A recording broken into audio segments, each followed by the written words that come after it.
নমস্কার বন্ধুরা, আজকে চলে এসেছি পুরাতন আরেকটি রেসিপি নিয়ে, যা দেখলে মন ভরে যাবে।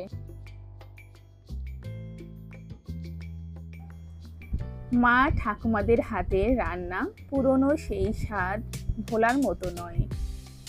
অনেকেই আছো যারা পুরাতন রান্না খেতে ভীষণ পছন্দ করো।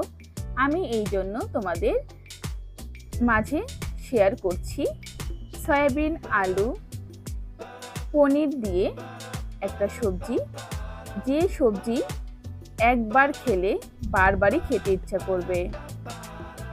চলো আমরা রেসিপিটা দেখে নিই। লোভনীয় একটা রেসিপি।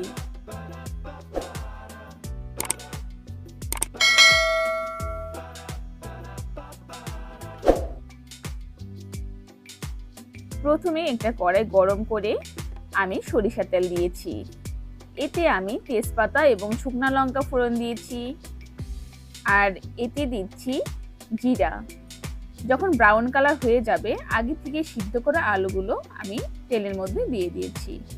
এখন ভালো করে ভাজতে হবে।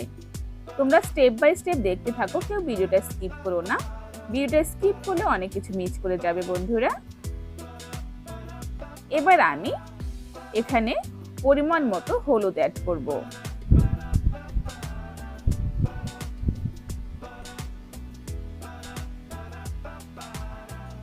তেলের মধ্যে হলুদ দিলে, হলুদ বেশি হলেও কিন্তু গন্ধ ছাড়বে না। আমি এর আগেও তোমাদের অনেকবার বলেছি আমার রান্নাতে, আবার বললাম।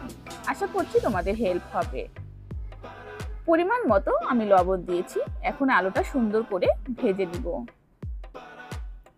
এবার আমি কাঁচা লঙ্কা কুচি দিয়ে দিলাম, দিয়ে ভালোভাবে আলুটা ভেজে নিতে হবে।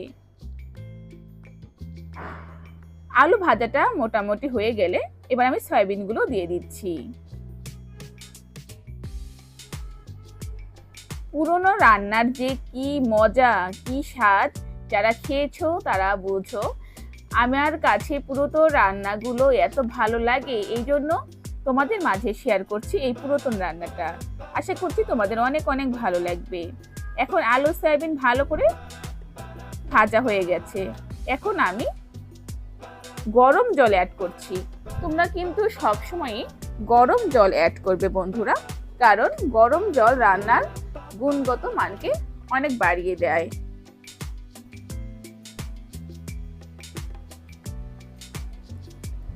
দেখো বন্ধুরা, বলক চলে এসেছে। স্টেপ বাই স্টেপ দেখো।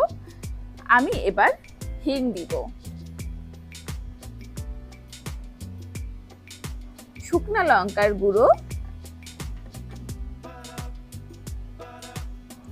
ধনের গুঁড়ো,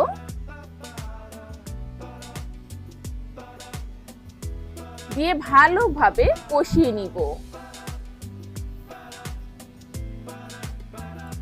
এই রেসিপিটি গরম ভাতের সঙ্গে বা রুটি পরোটার সঙ্গে অনেক সুন্দর জমে যাবে বন্ধুরা।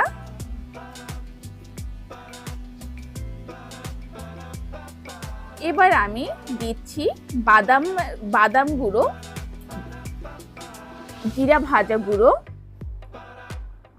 এলাচ, দারচিনি, লবঙ্গ মিক্স একটা ভাজা ফোড়ন। এবার আমি ছানাগুলো দিয়ে দিলাম। আমার কথার মাঝে যদি কোনো ভুল ভ্রান্তি হয়ে থাকে অবশ্যই ক্ষমা সুন্দর দৃষ্টিতে দেখবেন। এবার আমি ভালোভাবে কষিয়ে নিব। তোমরা যদি স্টেপ বাই স্টেপ ফলো করো তাহলে অনেক কিছুই কিন্তু বুঝতে পারবে, এবং রান্নার কিন্তু স্বাদও কিন্তু অটুট থাকবে। শেষ পর্যন্ত দেখতে থাকো আমি আর কি কি অ্যাড করছি। এখানে আমি গুঁড়ো দুধ অ্যাড করছি বন্ধুরা, কারণ গুঁড়ো দুধ দিলে এই রান্নাটা আরো বেশি টেস্টি হয়। এখন ভালোভাবে কষিয়ে নিতে হবে।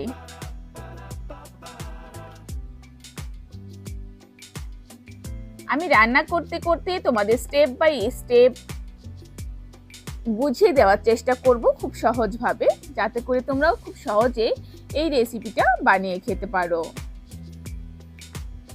সয়াবিন পনির দিয়ে আলুর কারি বা আলুর সবজি যাই বলো না কেন, খেতে ভীষণ দুর্দান্ত হয় বন্ধুরা। মুখে লেগে থাকার মতো। তারপর আমি একটু জল অ্যাড করেছি বন্ধুরা, তোমরা তো দেখেছো। এবার আমি এখানে সাম্বার মশলা ব্যবহার করব। সাম্বার মশলা দিলে সবজির টেস্টটা আরো বাড়িয়ে দেয় এবং ঘ্রাণটা অনেক সুন্দর হয়। এই জন্য রান্নাতে সাম্বার মশলা ব্যবহার করি। আর তোমরা কিন্তু জানো বন্ধুরা, আমি কিন্তু প্রতিটা আইটেম নিরামিষভাবেই তৈরি করি। এখানে কিন্তু পেঁয়াজ রসুন ছাড়া আমি তৈরি করেছি। আর যেহেতু আমার চ্যানেলে আমি কোনো পেঁয়াজ রসুনই ব্যবহারই করি না। তোমরা অনেকেই আমার রান্না দেখে খুব ভালো বলেছো, অনেক প্রশংসা করেছো, তাদের অনেক অনেক ধন্যবাদ। আমার রান্নাটা হয়ে গেছে, গ্যাসটা অফ করে দিয়েছি। এবার আমি ঘি ছড়িয়ে দিব। গ্যাসের ভলিউমটা অফ করে দিয়েই ঘি ছড়িয়ে দিতে হবে। কেমন লাগলো আমার রান্নার টিপস অ্যান্ড ট্রিক্স অবশ্যই কমেন্টস করে জানাবে। আর তোমরা কিভাবে এই সয়াবিন, পনির, আলু দিয়ে সবজি রান্না করো অবশ্যই আমাকে জানাবে, আমি অপেক্ষায় থাকবো।